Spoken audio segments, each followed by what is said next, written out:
Hello, everyone. It is I, Jorge Juan Villadicarlo Sanchez, but you can call me Johnny. Today, we are coming from Tanzania. Wow, there is a lot of sand here, isn't it? Yes, I can't get it out of my shoes. It's all over inside my shoes.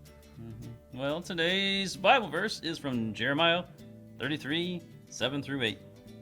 I will restore the fortunes of Judah and the fortunes of Israel, and rebuild them as they were at first.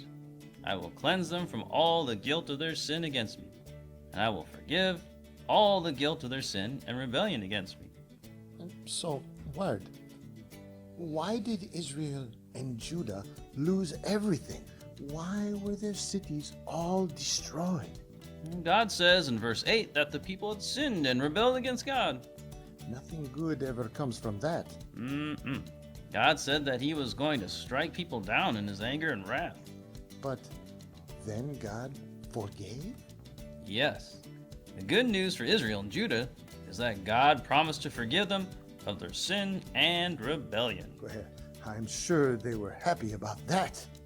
God said that he would not only forgive and restore the people's fortunes, but all the nations would hear about how good God was to them. The other nations would be afraid and tremble because of how good God was to them. That's very, very good. Exactly. Now it's time for Cat Navis with our question of the day. All right, come on out, guys. Where are you at?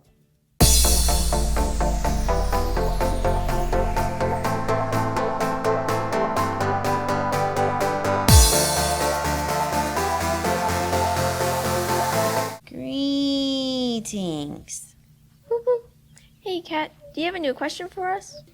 Why, yes, I sure do. And let's review the other questions first. Say the answers with me. What did God the Father undertake in the covenant of grace? To justify and sanctify those for whom Christ should die. Question number 2 is, what is justification? It is God's forgiving sinners and treating them as if they had never sinned. And what is sanctification? It is God's making sinners holy in heart and conduct. For whom did Christ obey and suffer?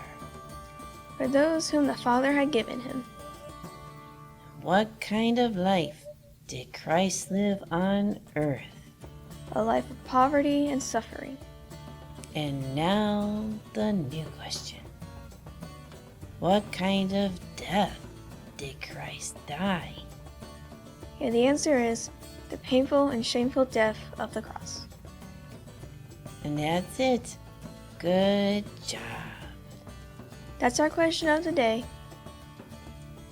And now it's time for Theo and Elly.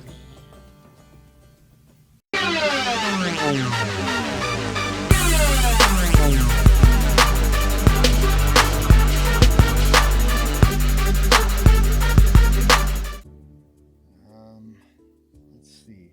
Joy, peace, patience. Kindness. Yeah, right. Kindness, goodness, faithfulness. Don't tell me. I know it. Ready? Trying to memorize the fruit of the Spirit, are we? Yeah, Theo almost has them all memorized. Gentleness.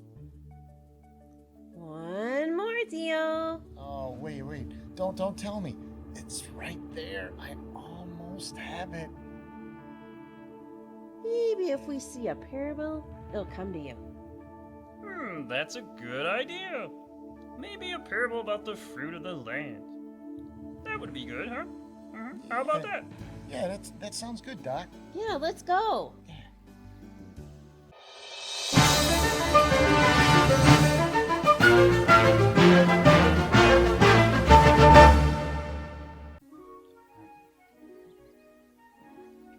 Hey, this looks like a familiar place. This is another vineyard, isn't it? Looks like it's me. Well, I guess we should look around and see if there's anyone to talk to. Hey, there's a guy coming over the hill.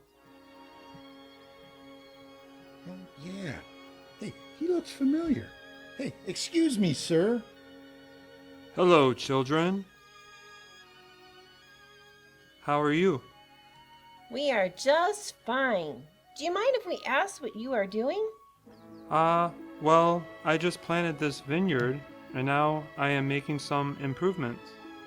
Oh, really? Well, what kind of improvements? First, a fence. Now to dig a wine press. And a tower. There, all done. How did you do that so fast?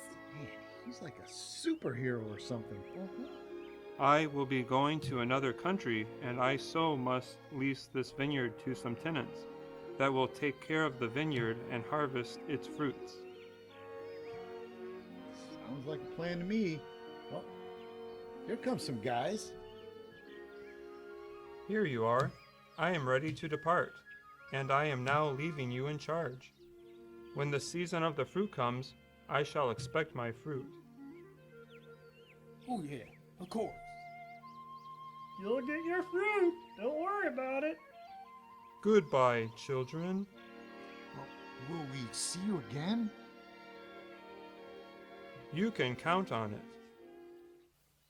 Yes, a time jump. Hey, I wonder what is happening now. So, what were the numbers? About what is to be expected for the first year of harvest. Do you think the master of this field will come and claim the fruit? Who cares? We should keep the fruit for ourselves. You know what? You're right. We haven't seen him all year anyway. We should probably keep our distance from these guys. Yeah, I think you're right. Sounds like they're up to no good. Yeah. We have come from the master of the field to collect his fruit. I've got an idea. Let's nod and say we did. Hey, boys, why don't you take this guy out back and show him the fruit?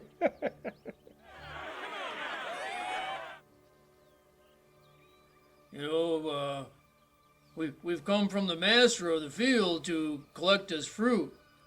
What? Another one? Boys, make sure this guy gets the full tour of the vineyard and never goes home. Ah! We have come from the master of the field to collect his fruit. He sent 3? Hey, guys, there's a nice pile of stones over there. I think this guy would like to be at the bottom of them. Get him! You know, you were right, Ellie. We need to stay away from these guys. I know, right? These guys are not only stealing from the master, but they're killing his servants too. I wonder how far in the future we jump this time. Well, the harvest is in. Year 2 is always better than year 1. Sounds like we jumped a whole year. Hey, you're right. Look over there, Ellie. There's a group of guys coming. It looks like the master sent more people this time. So, the master thinks he will get his fruit this year? The nerve of that guy. He hasn't shown up for 2 years, and he still thinks he can have the fruit. Boys, you know what to do with these guys. Get your swords, man. Don't let any escape. Attack! These guys are maniacs. Thanks. It's good that we have the gift of being unnoticed everywhere we go.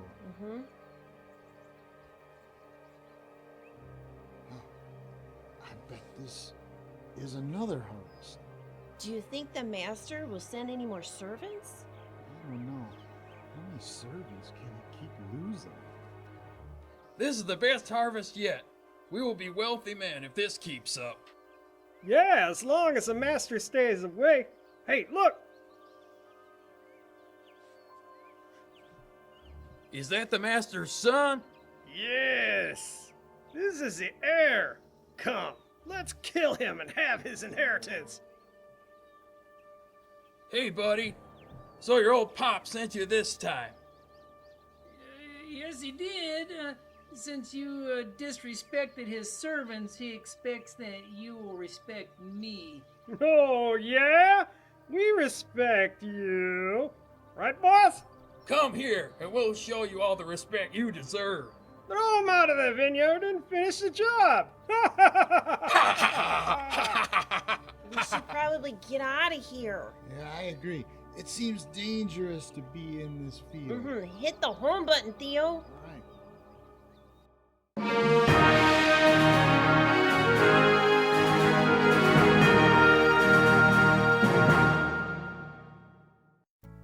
Welcome back. You survived the parable? Yeah, those guys were evil. Yes.